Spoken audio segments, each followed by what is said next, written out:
इसका 2025-26 जो है ये एक पहला फेज है कंसोलिडेशन का, कॉन्फ्लिक्ट का। कॉन्फ्लिक्ट आपने देखा करीब 2022 से शुरू है, राइट, बट अब ये कंसोलिडेट हो रहे हैं, ठीक है।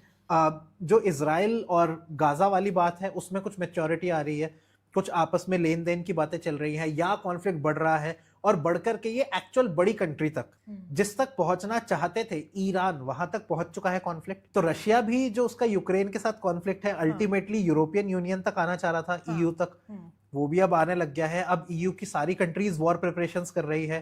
स्वीडन ने तो वॉर के लिए गाइड निकाल रखी है अपने लोगों के लिए ऑलरेडी। हो सकता है व्यूअर्स को ना मालूम हो, लेकिन उनको जाके चेक करना चाहिए।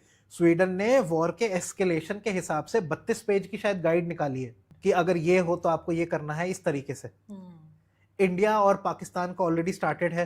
चाइना अपने ओशियन में ऑलरेडी बिल्ड कर रहा है। चाइना और ऑस्ट्रेलिया से रिलेटेड हमने प्रेडिक्शन दिया था, कोई सोच भी नहीं सकता था उस टाइम पे कि ऑस्ट्रेलिया और चाइना का भी पंगा हो सकता है आपस में। तो ऑस्ट्रेलिया और चाइना भी एक दूसरे से अब आमने सामने हो रहे हैं। इस वजह से ऑस्ट्रेलिया अपनी नेवी पावर पे काम कर रहा है। अभी उन्होंने सी पावर 2025 नाम से कॉन्फ्रेंस करी, जिसमें 50 देश के लोगों को बुलाया। 2026 में करीब हमको लगता है कि ऑस्ट्रेलिया के ओशन में कोई ना कोई मिलिट्री एक्सरसाइज या कॉन्फ्लिक्ट हो सकता है।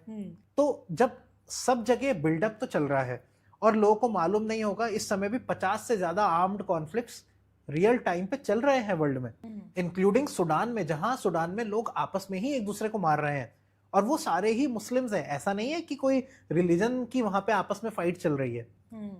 तो वर्ल्ड एक बहुत ही केओटिक जगह जा रहा है।